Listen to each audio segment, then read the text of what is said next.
अशोक खरात आणि त्याची पत्नी कल्पना खरात नांदूर शिंगोटे गावातील श्री व्यंकटेश फार्मर प्रोड्युसर कंपनीमध्ये भागीदार असून नाफेडच्या 1000 पेक्षा अधिकच्या घोटाळ्यामध्ये त्यांचा सहभाग असल्याचा आरोप शेतकऱ्यांकडून करण्यात येतोय। दुसरीकडे हे आरोप चुकीचं असल्याचं स्पष्टीकरण या कंपनीच्या इतर भागीदारांकडून देण्यात येतंय। कोणत्याही चौकशीला सामोरे जायला आम्ही तयार असल्याची प्रतिक्रिया बारके यांनी एनडीटीव्ही मराठीशी बोलताना दिली आहे। या सगळ्या संदर्भातला सविस्तर आढावा घेतलेला आहे आमचे प्रतिनिधी प्रांजल कुलकर्णी यांनी। अशोक खरातमुळे Shri Venkatesh farmer producer company ही देखील चर्चेत आलेली आहेत, कारण तो या कंपनीमध्ये पार्टनर आहे। दरम्यान आपण बघितलं तर अशोक खरातचं नाव याला जोडलं गेल्यामुळे अनेक खरं प्रश्न उपस्थित होत आहे। इथे काही घोटाळे देखील झालेत का, हा देखील आरोप जो आहे तो शेतकरी असेल, शेतकरी संघटना करतायत। दरम्यान या फार्मर प्रोड्युसर कंपनीमध्ये त्यांच्यासोबत पार्टनर असलेले सौरभ बर्के हे माझ्यासोबत आहेत। बर्केजी, काय सांगाल की अशोक खरात इथे पार्टनर आहेत, तुमची त्यांची ओळख कशी झाली होती, कसे हे पूर्ण तुमच्यामध्ये सहभागी झाले? सर, आमची कंपनीची स्थापना 2021ची आहे। तर आपल्या भागात तिथे आमच्या तालुक्यात मोठं नाव असल्याने आम्ही तिथे मंदिरात दर्शनाला जायचो। तर त्यांची आमची ओळख झाली, आम्ही नाफेडचं काम करायचो। तर ते म्हटले की मला या कंपनीत डायरेक्टर घे। आम्ही डायरेक्टर घेतलं। त्यांचा आमचा कुठलाही आर्थिक 1 रुपयाचा सुद्धा ट्रान्झॅक्शन नाही।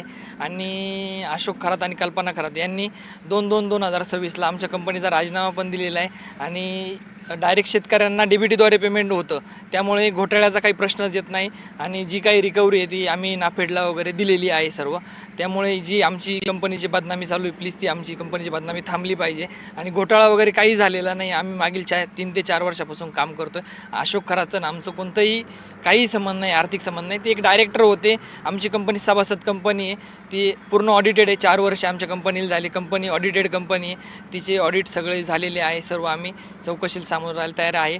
पण आमची जी काही बदनामी होती ती प्लीज थांबली पाहिजे, कारण की आमचं शेतकरी उत्पादक कंपनी आहे। आमची या भागातल्या लोकांचे आम्ही कांदे वगैरे घ्यायचो आणि आम्हाला गव्हर्नमेंटचं काम करायला, गव्हर्नमेंटचं काम आम्ही नाफेडचं काम करत होतो। आज एवढा मोठा माणूस असं करा, आम्हाला पण काही माहीत नव्हतं ना। 17 मार्चपर्यंत सगळ्यांना काय वाटायचं, मोठा माणूस आहे, त्यांच्याकडे मोठे माणसं येत जात राहायचे। त्यामुळे आम्ही पण एक मोठे आशेने त्यांच्याकडे बघत होतो, एक होते आधार म्हणून होते। पण तसं काही हे नाही, बाकी त्यांचा आमचा काही संबंध नाही, काही नाही। जे आमच्या आरोप होता हे सगळे खोटे आहे आणि आमचा त्यांचा 1 रुपयाचा आर्थिक व्यवहार नाही मुळात।